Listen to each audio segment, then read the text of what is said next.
Tonight on CBC Vancouver News. It's been a crazy 24 hours, that's for sure. A blast of winter shuts down highways, cancels ferries, and leaves thousands without power. Also, cannot keep on doing extra shifts for 2 years. The staffing shortages hitting BC businesses and frontline workers. 911, do you need police, fire, and ambulance? And from messy roommates to mixed up coffee orders, the top 911 nuisance calls of 2021. This is CBC Vancouver News.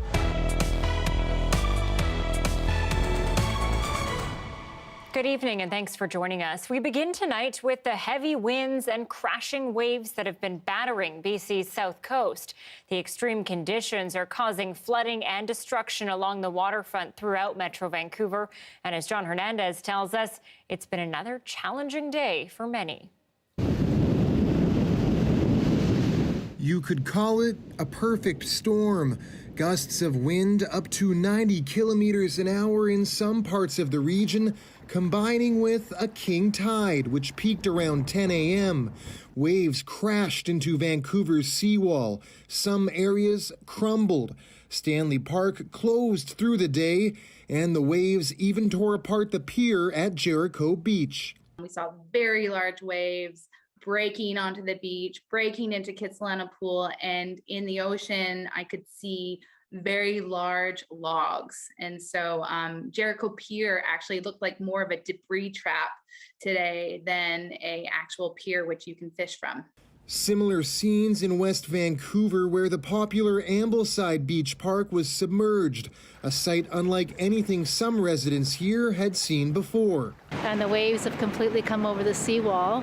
And not only that, they've come right onto the road here. I've never seen it like this. This is another apocalyptic event for BC.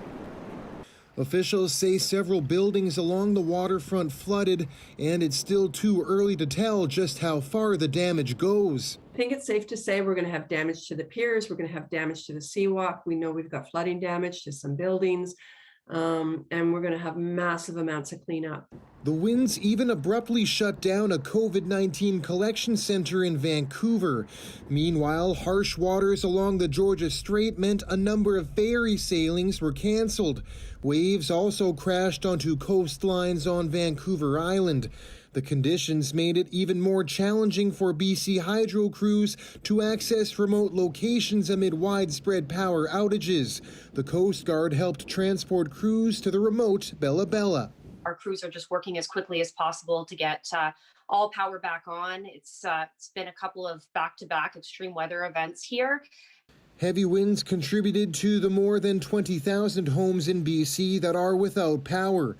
The conditions have since eased, calming down through the afternoon into the evening, but leaving behind a mess that will take days, even weeks, to clean up. John Hernandez, CBC News, Vancouver. And tonight, Stanley Park is closed. The park board saying the closure is for safety. Once tides and winds have subsided, they'll start cleaning up and taking stock of the damage. Even once the park is reopened, the seawall between Sunset Beach and the Lionsgate Bridge will stay closed until further notice. While wind and flooding are the stories closer to the water, parts of the Fraser Valley are frozen. Sheets of ice and those big icicles it feels like I haven't seen since I was a kid. Dan Burrett joins us live with more on this. And Dan, it's been weather event after weather event for people in the valley. Indeed, Anita. First it was floods, then it was snow, and now this, up to 30 millimeters of freezing rain, kicking all sorts of things across parts of the Fraser Valley, coating homes, businesses, cars, making it very difficult to get around, especially in Yarrow and South Chilliwack.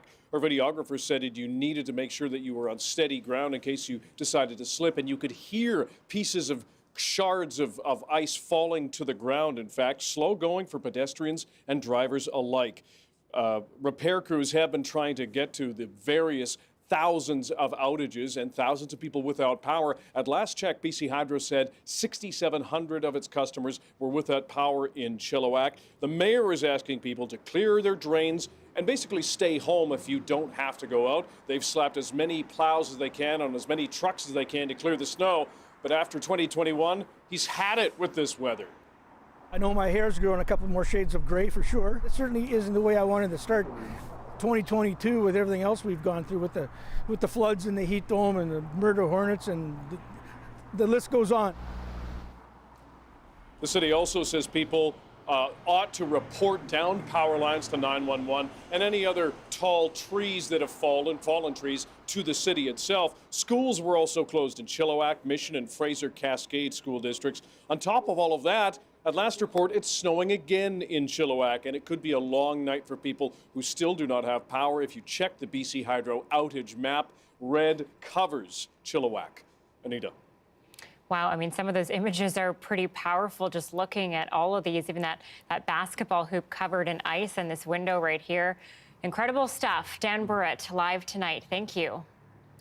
Let's bring in meteorologist Johanna Wagstaffe now. And Joe, I don't know if you were able to see those pictures in Dan's hit right there, but pretty crazy. So what happens tonight when the temperatures drop again?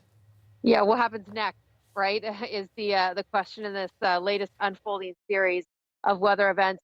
We do have temperatures dropping as we speak, and the concern tonight is freeze up. We had a lot of melt across Metro Vancouver, a lot of cooling on the roads.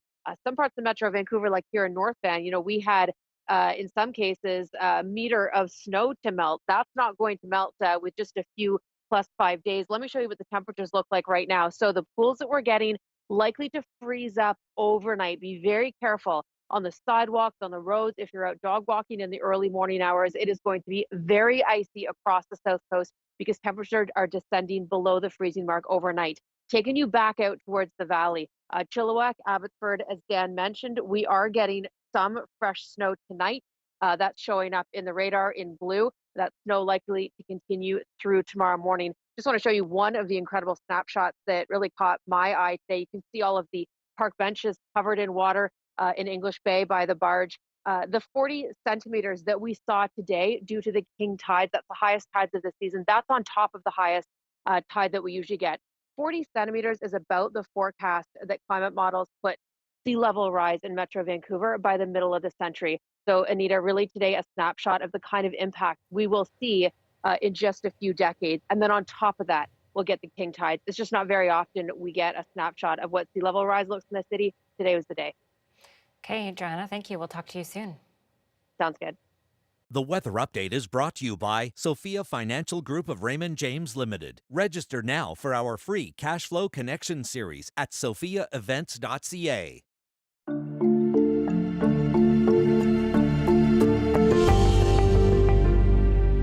A new public health order from BC's top doctor tonight. Businesses are being told to reactivate their COVID safety plans if they haven't already.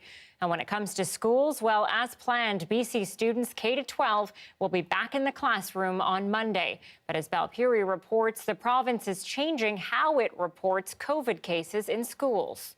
It's time to dust off the backpack. The extra winter break from school is over. On Monday, it's back to class with additional safety measures in place over and above readily available 3-layer disposable masks. There will be measures to reduce crowding, to stagger break times. We will be shifting to virtual assemblies, virtual staff meetings. We will be restricting visitors to schools. The province will also no longer share individual COVID case information with families of school-aged children.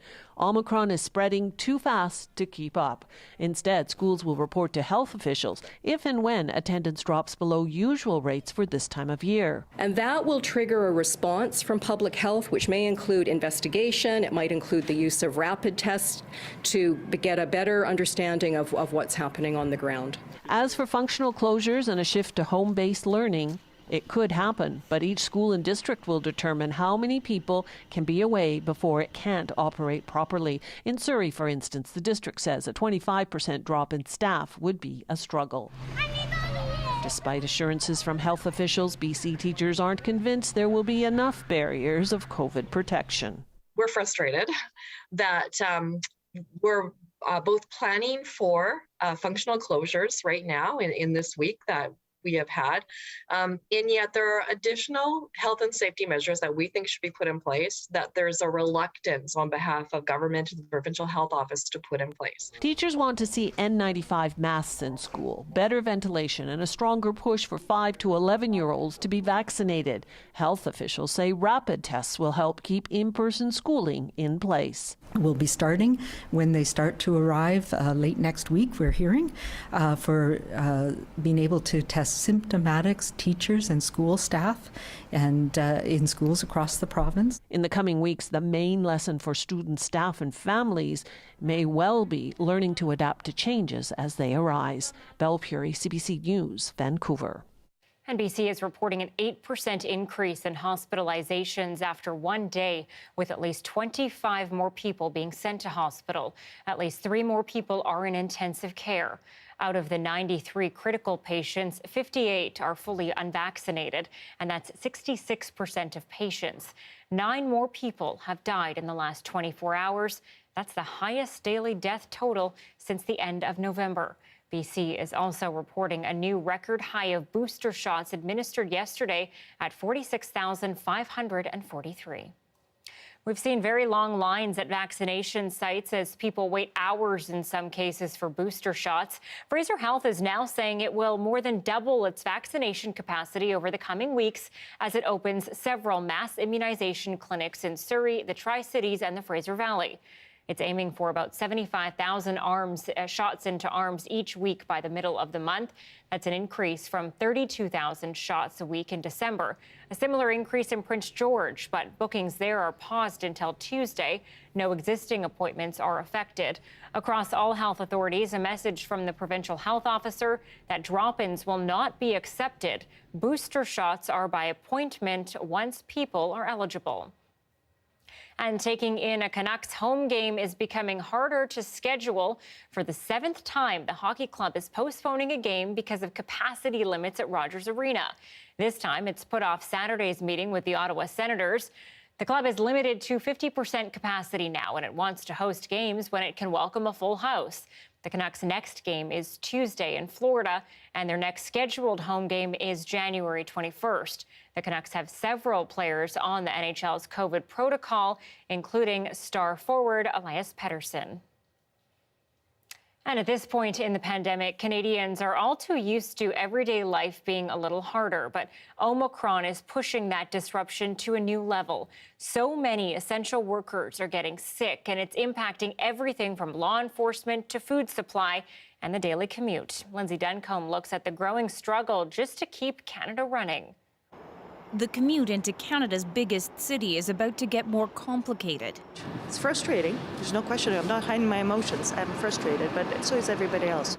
As many as a third of workers who make the GO trains go are out sick or isolating. Starting Monday, the schedule will change, cut back 15%. We want to spread out the pain so no one customer is impacted the most. There are so many impacts from Omicron sick calls, and they're all adding up. In Victoria, police officers who normally work office jobs may need to be redeployed to the front line. The Vancouver Fire Department is seeing high levels of absences. Earlier this week, Prince Rupert's fire department had to warn neighboring towns it might need help. It becomes concerning in a different way, of course, when we're dealing with public safety. You know, it's a lot different than losing a flight because the aircraft don't have enough crew. Food producers are worried too. One big concern, what happens if railway workers get sick? It's typically a time, this time of year where a lot of our grain does get shipped. So just on our own particular farm, that could be an issue. Delays in processing foreign worker permits could also hurt agriculture. If you're a greenhouse operator and it's planting time and you don't have enough workers in place, it's very stressful. These are all new stresses on already stressed supply chains, on schedules, on patients. Even industries that practice disaster scenarios don't have a blueprint for this. Those are typically, in our planning, are short-term events. Those are not 2 years events. The situation is changing fast, so presumably shortages could improve as quickly as they developed. In the meantime, well, let's keep our fingers crossed and hopefully things start getting a little bit better. Lindsay Duncombe, CBC News, Vancouver. More details are emerging about the woman accused of posing as a nurse. Bridget Clairaut also worked at a care home in Vancouver between March and June of 2020. Earlier this week, she appeared by phone in a BC courtroom for a bail hearing. Meantime, an external investigation of her time at that care home, Vancouver's Royal Arch, finds no incidents involving resident care that violate the Assisted Living Act. The facility says it is reviewing its hiring and verification process. Clairaut is currently charged with fraud over $5,000 and personation to gain advantage. Police say she posed as a nurse at BC Women's Hospital for 1 year. Homicide investigators are on scene in Langley tonight after a deadly daytime shooting near a busy shopping area. Langley RCMP were called to the Walnut Grove neighborhood around 2 this afternoon at 88th Avenue and 202 Street near Highway 1. Officers found a man who had been shot and had already died of his injuries. Investigators believe this was a targeted attack. But police are still looking for evidence, and anyone with information is asked to call the IHIT information line. A zookeeper in Langley was bitten on the job by a jaguar, and the animal got a hold of the worker's hand and didn't let go. WorkSafe BC investigated the December incident at the Greater Vancouver Zoo, saying it had the potential for serious injury. The jaguar climbed up a metal chute while being fed, then bit down and gripped the worker's hand. A second employee distracted the wild cat until it let go. According to the incident report, metal bars have since closed off the chute. In 2019, Langley RCMP investigated after a toddler was bitten by a bear there. The little girl had managed to get her arm through an enclosure. Well, calling 911 is supposed to be reserved for emergencies, but every year nuisance calls continue to divert the precious time of BC's emergency call takers. ECOM has released its top nuisance calls of the year, including the barista mixed up the coffee order, a pedestrian was splashed on the sidewalk, looking for weather updates, and someone wondering why the bus wasn't coming. Another person reporting a messy roommate. This year, ECOM hopes more people will make the right call and keep 911 lines free for real emergencies.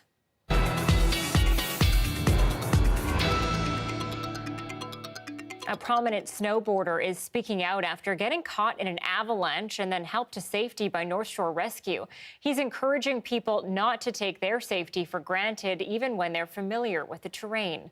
On Monday afternoon, Tamo Campos was in the Hollyburn Mountain backcountry when an avalanche hit. The wall of snow crushed the experienced rider against a tree, breaking his leg. The injured athlete was rescued by ground as cloud cover prevented crews from using a helicopter. For more on his experience getting caught in that avalanche, I'm joined by Tamo Campos. Thanks for being with us. Yeah, thanks for having me. Tamo, first off, take us through what happened. Well, I was up Hollyburn Mountain, which is actually, it's actually a place I've spent my entire life skiing. My parents actually took me there when I was 11 days old for my first experience in the backcountry. So it's a place I hold a lot of incredible memories. And the trees we were riding is actually, it's a relatively mellow area, and we're unfortunately caught in a decent slide right on the front side of Hollyburn, and I got smacked up against a tree real good, and definitely feeling pretty sore, but at the same time feeling super grateful for North Shore Search and Rescue that was incredibly professional and amazing on the rescue, and my good friend that was there and well prepared, having all the gear, and also the group of skiers that stopped in and helped us up as well, and feeling gratitude and hurting at the same time. Well, can you tell us what that rescue was like? I mean, did you have to call North Shore Rescue, and then once they got there, what happened? Yeah, for sure. So basically, when the avalanche happened, like we were riding it's kind of like this old growth yellow cedar area, spaced apart trees, and it happened in a bit of just kind of like a crown right in the trees there. And what happened was I got wedged up against a tree really hard. So just smashed it on my left side and my body kind of tacoed around it, and my board was ripped off and everything. And friend came down really quickly and was able to, I was kind of half buried with just my face out. And he was able to kind of dig me out. And right away we knew it was something serious with my leg and shoulder. And luckily we we had a lot of extra gear, even though like the accident only happened 200 meters, I would say, from the road in the parking lot. But when you have something like that happen unexpected, luckily we had like extra warm gear, clothing, first aid kit. We had an actual satellite device as well for messaging our exact location of where we were. And it was probably something we were thinking about actually just pulling me out because we had a big enough crew there, but we were super worried with just the way I hit the tree and the potential for a spinal. And that's why we were able to call search and rescue, and they were able to come up on the ground and put me on a spine board and take me out that way. Well, pretty crazy tale to tell for sure. You are also experienced, I can tell by what you're saying and the fact that you had all this gear and you're prepared. What would you tell other people who are planning on going out on Hollyburn or other mountains in the backcountry? Yeah, I think just like be prepared and it's so, like you never expect it. That's the thing. And so you always got to be prepared for the unexpected. And I think there's I've been snowboarding my entire life, 30 years. And I guess you can get this idea that this zone is safe because I've been there so many times. But you got to be careful. Like the snowpack is super dangerous right now on the coast, especially with that freezing weather that we had and compacted with heavier snow from the more recent snowfall. So just so important to be safe out there and bring the proper gear even when it's going to be a short trip. Snowboarder Tamo Campos, thanks for being on the show today and very glad you're okay. Okay, thanks so much. With hospitalizations rising, the federal government is signaling that mandatory vaccines might be on the way, while it's still up to the provinces for now. Coming up.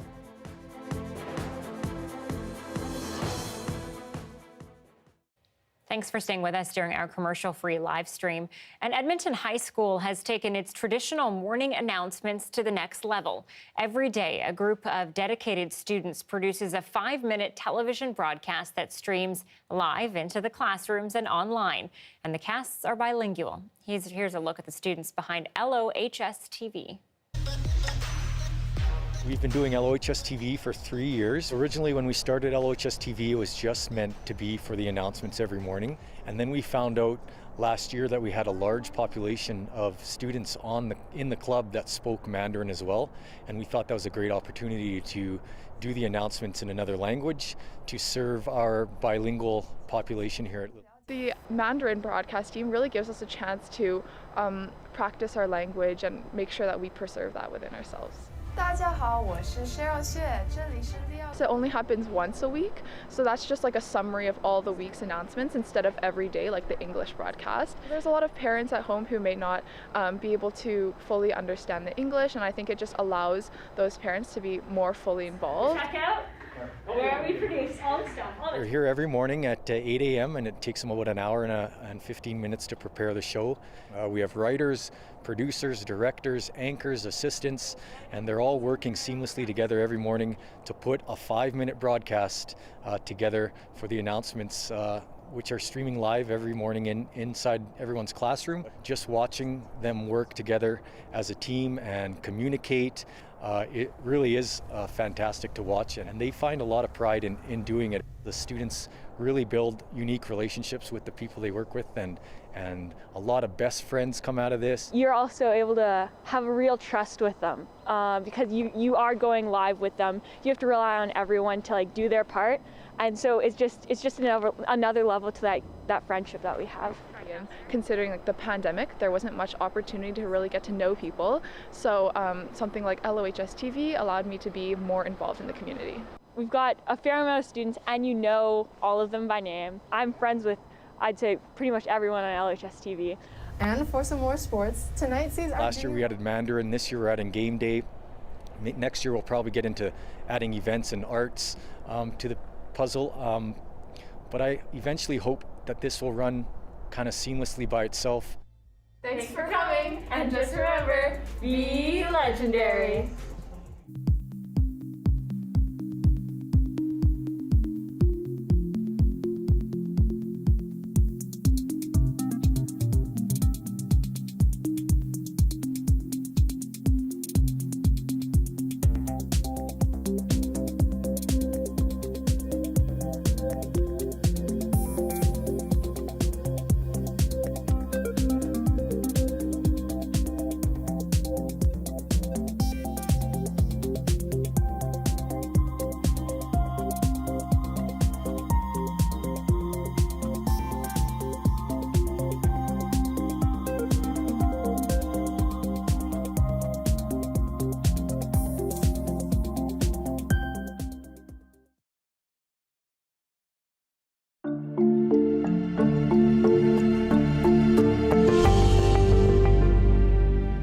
As the Omicron wave crashes across Canada, healthcare systems are being pushed to the brink. And today, Canada's Minister of Health said making vaccines mandatory could be coming.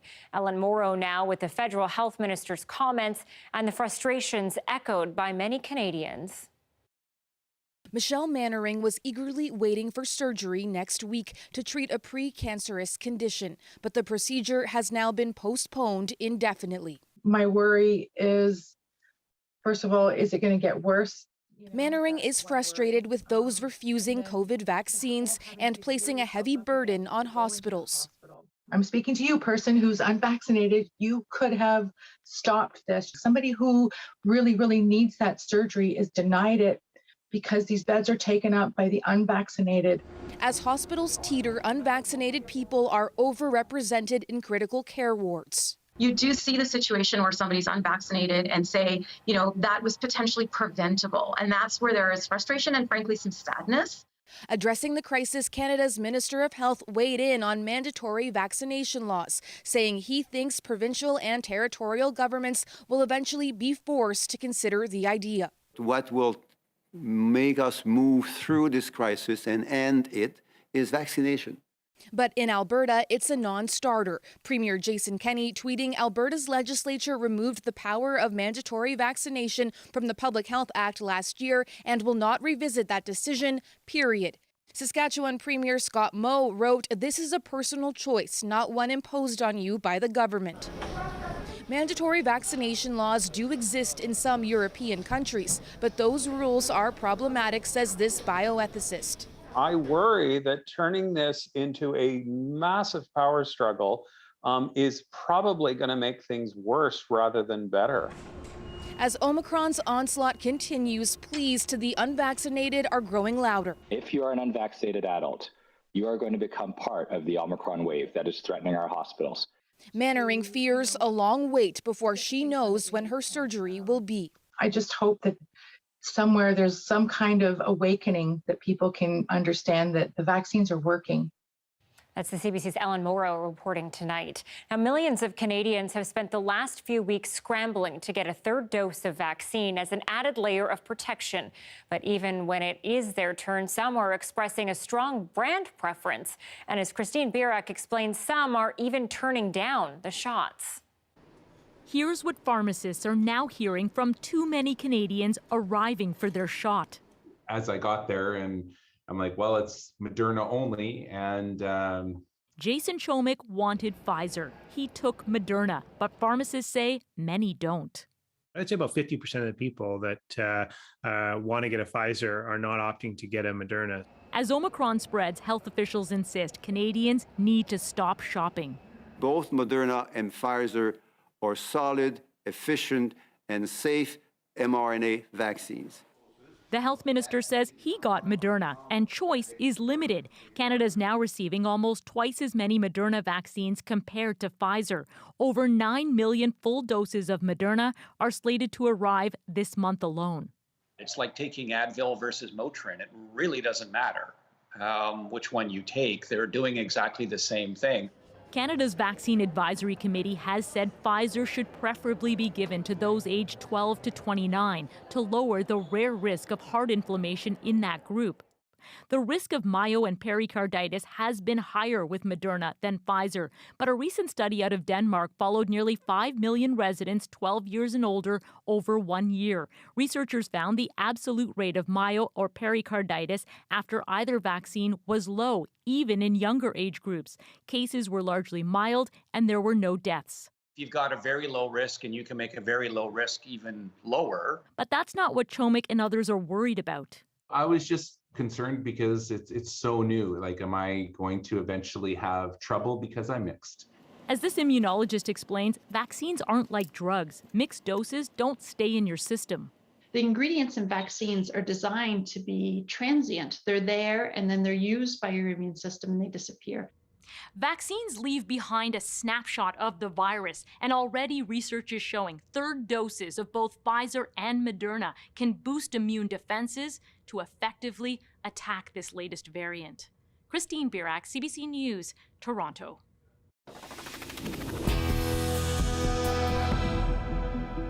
trailblazing Hollywood actor Sidney Poitier has died. Born in the U.S. and raised in the Bahamas, he appeared in more than 50 films and served as Bahamian ambassador to Japan in the 1990s. Katie Nicholson looks back on the groundbreaking career of a role model who paved the way with characteristic grace in pursuit of justice. They call me Mr. Tibbs. The odds were against Sidney Poitier ever becoming a Hollywood star, much less an Oscar winner. What you gonna do? Bite it through with your teeth? First of all, he was illiterate and couldn't sing and was resoundingly rejected by a black theater group. He says, you're no actor. We got next to the door, he opened it, pushed me out and slammed it. But the son of a Bahamian tomato farmer was determined and taught himself to read, and in 1950 scored his breakthrough role in No Way Out. I was right. I know I was right. I've got to prove it. There were few black actors in Hollywood, and many of the roles were steeped in racist stereotypes. Poitier was cast in roles that shattered the often one-dimensional portrayals of black people. Consider the lilies of the field, how they grow. And in 1964 became the first black man to win an Academy Award for Best Actor. Poitier's career evolved in lockstep with a nation reckoning with civil rights in films which forced conversations about race and change. Mom, this is John. Like Guess Who's Coming to Dinner, which showcased interracial marriage. Have you given any thought to the problems your children are going to have? Yes, and they'll have some. And we'll have the children. Otherwise, I don't know what you'd call it, but you couldn't call it a marriage. Poitier didn't just play trailblazers. He was one in real life, marching for civil rights and pouring money and time into the cause. We believe in the essential dignity of every human being. Today, tributes from the Bahamas. We know the world mourns with us. So Sidney's light will continue to shine brightly for generations to come. And from Hollywood A-listers like Whoopi Goldberg, invoking another of Poitier's hit films. To Sir with Love, he showed us how to reach for the stars. Though perhaps the most fitting summary of Poitier's legacy came in 2009, when President Obama awarded him the Medal of Freedom. Poitier once called his driving purpose to make himself a better person. He did, and he made us all a little bit better along the way. Katie Nicholson, CBC News, Washington. Yeah, it's cold, so if you're like me and desperate for something to help you warm up, coming up, we've got a look at some winter weather drinks from around the world.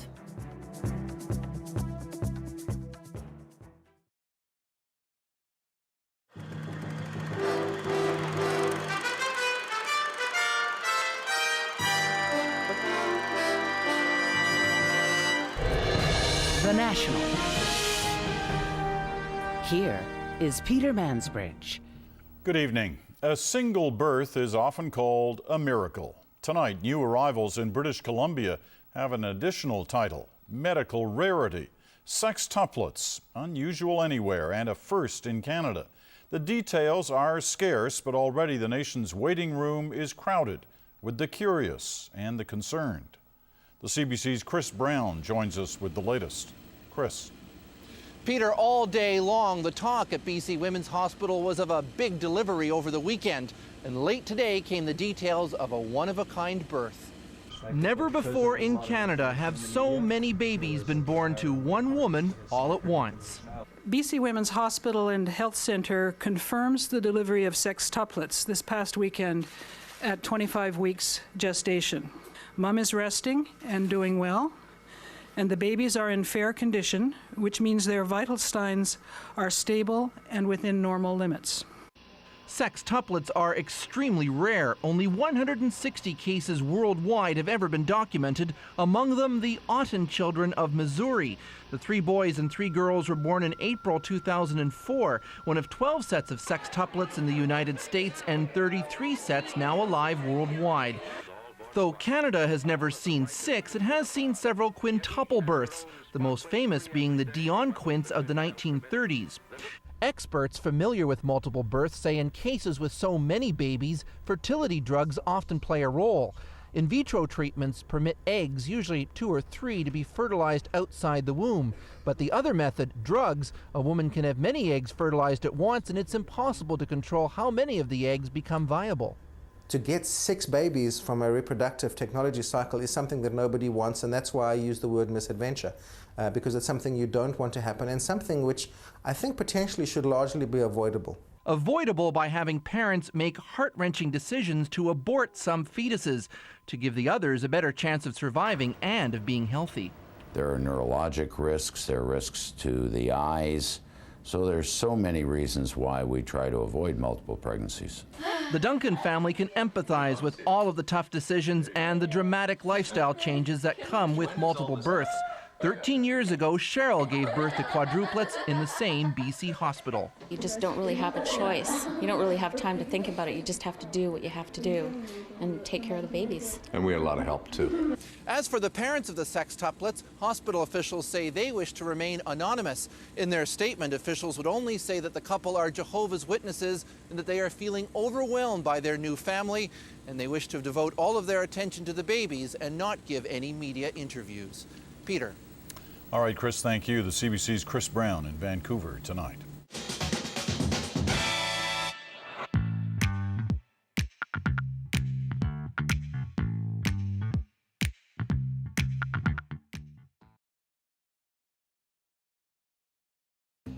Here are some of the stories we're following tonight on CBC Vancouver News.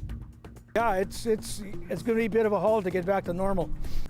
More weather alerts are in effect for several regions. Heavy snow is forecast for the province's interior today, and drivers are being warned about hazards on major highway routes, some of which have been closed. Much of the north has been placed under extreme cold alert as BC Hydro crews scramble to restore power to thousands of customers on the south coast. A man is dead after a daylight shooting in Langley. It happened near busy Walnut Grove intersection at 88th Avenue and 202 Street. The Integrated Homicide Investigation Team is now on the case. Schools will be monitoring attendance rates closely and will notify public health and the school community if attendance dips notably below typical rates for this time of year. The province says school will return to in-class learning on Monday, despite the risk that Omicron could significantly impact staffing in the weeks to come. There will be enhanced safety measures in place at schools, including staggered break times, virtual assemblies, and visitor restrictions. Schools will have access to 3-layered masks, despite calls from the BC Teachers Federation to distribute N95s instead. Prisoners' advocates in BC are calling for the release of inmates as the Omicron variant spreads through jails and prisons. There are 240 active cases of COVID-19 among inmates. For employees, 600 active cases. Among the outbreaks is the Kent Institution in Agassiz. That's a maximum security prison where 41 inmates have tested positive. There are 13 outbreaks at federal institutions, all but one dating to before the rise of Omicron.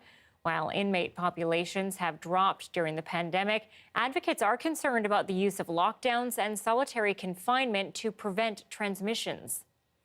And for more on the calls to depopulate facilities, we're joined by the Executive Director for Prisoners Legal Services, Jennifer Metcalf. Thanks for being with us, Jennifer. Hi, Anita. Can you tell us more about why you're calling for the release of inmates? Sure. I think the reason why people are calling for the release of people who are in prison is because people in prison are much more medically vulnerable than any other Canadians to COVID. And so there's a concern that the rates of infection will be higher and the severity of infection will be higher among people in prison. And I think we've seen from the statistics that the rates of COVID among people in federal prisons have been about 3 times higher than the rates in the general population of Canada. Well, and we know that in provincial prisons, inmates aren't allowed to wear masks. So how concerned are you about that, considering how highly transmissible Omicron is? Yeah, we're really concerned about that. And we've raised that concern with BC Corrections and the Correctional Health Authority. I think BC Corrections has been fairly successful in containing outbreaks. Now there are a handful of people who are testing positive in BC Corrections, but they've been doing that through the use of induction units where people are kept in basically in conditions of solitary confinement for the first 2 weeks. I've been told that there have been some infections of people that are in the regular units. So I think people should have the right to protect themselves by wearing masks. And can you talk about the ramifications of that prolonged lockdown and isolation to control the spread? Yeah, when there was a major outbreak at Mission Institution at the beginning of the pandemic, and the entire institution was put on lockdown for over 2 months. So everyone in the institution was held in solitary confinement, which means people are confined to their cells for at least 22 hours a day. And so we know from the research that solitary confinement is extremely harmful to people's mental health. It increases the risk of suicide and self-harm. So we were getting calls from people who were really in a bad way, and reports of people self-harming. Releasing prisoners is controversial. There's no doubt about it. What do you say to people who feel that, you know, these people committed crimes and they should be behind bars? So they may say, why should they be released early? Well, there were a number of people who are considered low risk to public safety who could be released. I think what we would like to see is decarceration of people in lower levels of security and then cascading people at higher levels to lower levels to allow for less crowding in the institutions so that there would be more opportunities for meaningful human contact and activities for the people who remain in prison. It's possible to release a number of people who are currently in custody and still maintain public safety.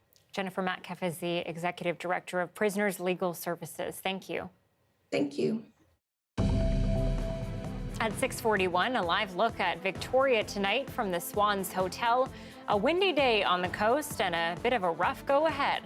Johanna has her full forecast for the weekend next.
Hi, I'm Amy Bell, and here's what's in your CBC Vancouver inbox. Enjoy groundbreaking contemporary works of theater, dance, music, and multimedia at the Push International Performing Arts Festival running January 20th to February 6th.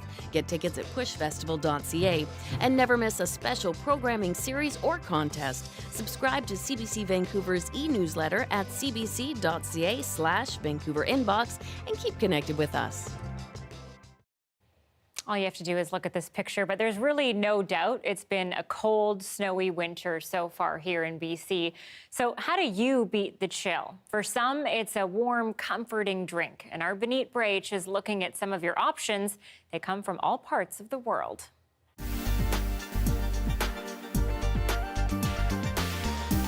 BC is such a diverse province with so many different cultures. Each of them have their own cozy drinks to keep warm in the winter. Let's start off with this Indigenous tea.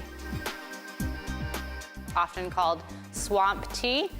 Sometimes people also call it Labrador tea. It's really growing in many different nations across Turtle Island. Turtle Island refers to the continent of North America, and that's where Labrador tea leaves are often found in wetlands. It's most fragrant in the winter. It's very soothing and calming. It's very good for the respiratory system. For about a 1 liter pot, it'll be about 5 to 7 leaves. Simmer it for 15 minutes. Really working with plants is like bringing your ancestors to sit at the table with you. Baljit Singh Brard prepares cha at this gurdwara every day. Cha is a black tea base with lots of milk and spices. Add tea bags. Add a bit of fennel, carom seed, black cloves, cardamom, and ginger. Have it simmer. Then add milk and bring to a boil. Then add sugar. It smells really good with the cloves. The whole family gets together and drinks it. Our bodies feel fresh. We really like it. The pu'er tea is from Yunnan province of China. Perfect to drink in a cold day or at night. Add hot water over the pot. So this way the teapot will get the heat so that the lid will open up easily. Rinse the tea the first time. He repeats the step. And pour the rinsing tea over the pot to keep it warm. And wait for about 15-18 seconds. Right, so the tea becomes very dark and earthy. Very good for calming, warming, relaxing. It tastes a little bit like beer, but it's not beer. It's not alcoholic even. Ingredients is very simple. It's rye bread, raisin, little bit sugar, and water. You just mix them together, and you ferment it for 3 days. It's very good drink for your health because this drink it's produced from natural ingredients, and winter time it helps a lot after hangover, and it's because it stabilizes your health. So I may be a little biased because I am Punjabi, so I like a good cup of cha, but no dairy, so a lot of oat milk in mine. How about you, Jo? Yeah, I was going to ask you if that was your drink of choice. I've got to move past the Yorkshire English breakfast, and there are quite a few on that list I'm interested in trying. I love a good warm drink, especially when temperatures drop. You knew that was going to be my segue, Anita. It's tonight that you're going to want to get out the teapot. Temperatures are dropping as we speak, as we mentioned earlier. Let me take you to the temperatures from coast to coast where things are still chilly. It has been a couple of weeks with this Arctic air mass in place, especially across the west, northern BC, Alberta, Saskatchewan have been feeling wind chills in the -40 now for several weeks. That jet stream is going to lift as we head into the weekend. Let me take you through the forecast here in Metro Vancouver because we do have some fresh snow to get through overnight. Falling right now, Chilliwack eastward. That's going to fill back in towards Metro Vancouver early Saturday morning. Here's 4 a.m., 5 a.m., 6 a.m. Notice the light snow starting to fill in as warm air overrides the cooler air on the ground. Look at that. There's a shot of snow that wasn't showing up in earlier models. And we think it's because, again, that warmer air is overriding cooler pocket, creating that temperature difference, creating some convection. 2 to 5 centimeters possible for parts of Metro Vancouver. A wintry mix for most of downtown, and for southern sections, this should mainly remain as rain through the day, but get ready for a messier Saturday before things clear out on Sunday. Sunday is going to be very refreshing for the South Coast. We could deserve a sunny day we definitely deserve a sunny day with no weather. But yes, get ready for 2 to 5 centimeters across Metro Vancouver through your Saturday. And as I mentioned earlier, things really freezing up overnight after all of that melt today. We're still seeing snow across the interior, places like Vernon, 38 centimeters with this latest round. There's that coastal system bringing the snow back to inland sections, even Prince Rupert getting some fresh snow for tomorrow with highs of 2 before warming up. Anita, there's that 5 on Sunday. And look at that, Monday, Tuesday, Wednesday, looking very classically wet Vancouver winter indeed. That's good. A little typical weather, but that Sunday, it hasn't even changed. It's been that nice, sunny, I was going to say emoji, but it's not. It's an icon. Yeah, let's call it emoji. Whatever I put that it emoji is. on for everyone. Yeah. Yeah, whatever it is, I'm happy with it. We deserve it. Thanks, Joe. You're welcome.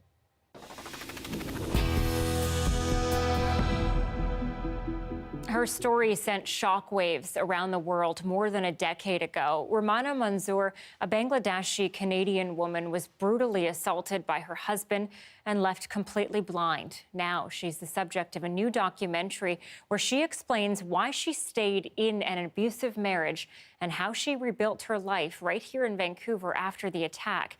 And a warning, some may find this content distressing. The first time when I learned about what happened with Rumana, I just couldn't believe it.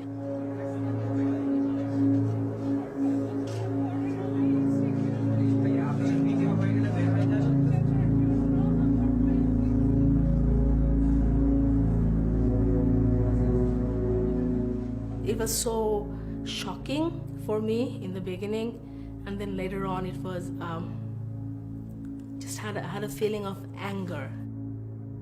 I know Rumana from grade 3. She's such a smart girl. She's educated. She's so independent. Why would this happen with her?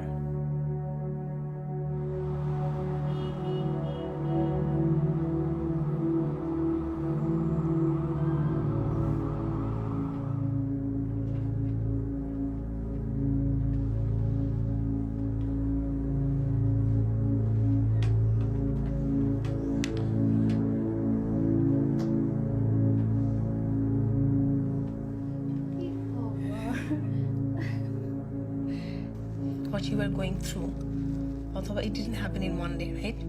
No, of course not. It started the day we got married, so the first day.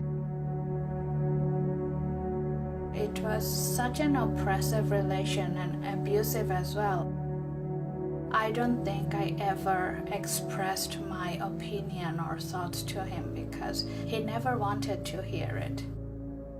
I was thinking about the society, the family, and then what will everyone say. I did not have that courage or strength to face that in simple words. At that time, I had a 4.5-year-old. If I get out of this marriage, what will happen to my daughter? Stigma that the child faces, the struggle.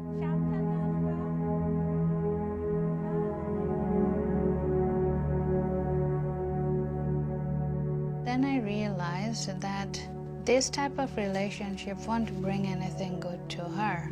Thinking about her, I decided, I took the drastic decision that, okay, this time I'm going to divorce him. And that is when it happened.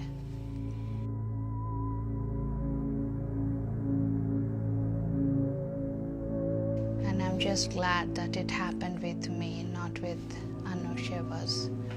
Nothing happened to her. That's a consolation for me as a mother, that my daughter is okay. Yeah, when it first happened to me, I never thought that I would be able to smile again, right? That is what he wanted. So of course I'm not going to let him win, right? So I will enjoy my life. I will be the mother that my daughter needs.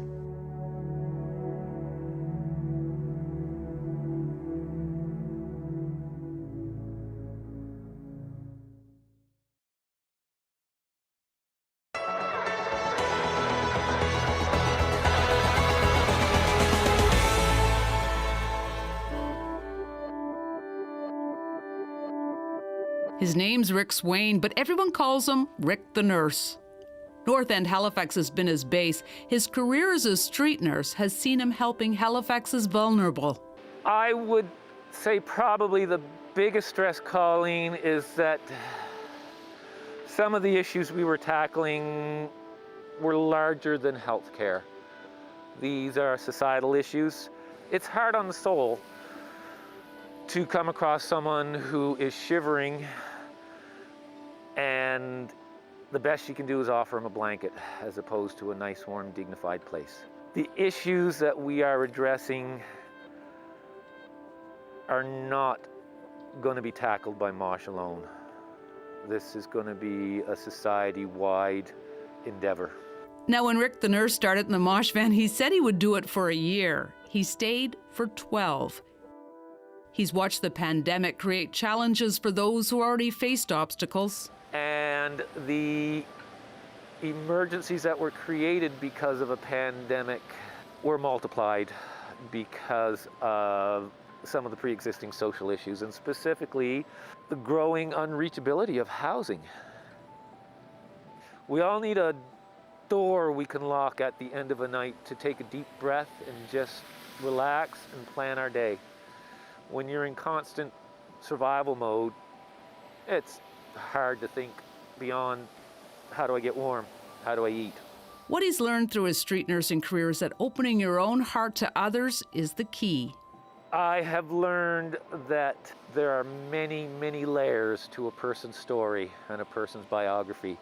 There are many, many stages in a person's life. There's a really good heart in a whole lot of people. There is a community out here. There is a community that is thirsting to help each other.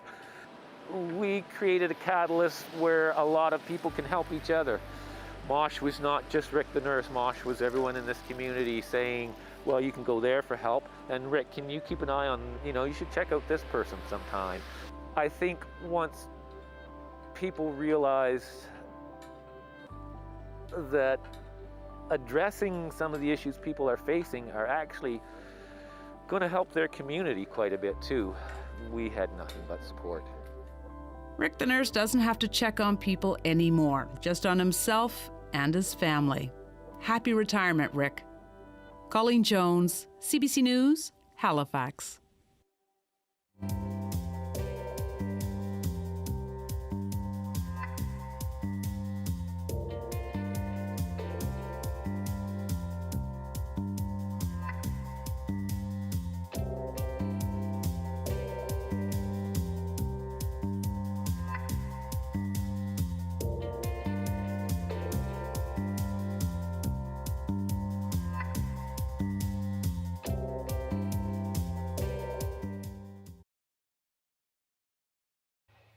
Well, as the pandemic drags on into a third year, many of us may be feeling the need to vent our frustration. Well, one vocal coach has an idea. She calls it Screech at the Beach.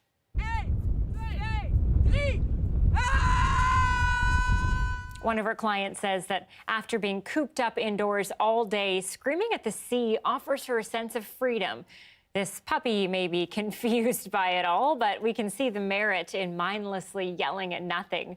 One expert says such controlled outbursts can be an important way to cope with the stress of lockdowns, and there's no danger of the sea yelling back at you. Perhaps I'll have to give it a try, but hopefully I won't need to. Okay, that is our show for Friday, January 7th. Tonight, we leave you with photos of the king tides in Vancouver. Have a good weekend.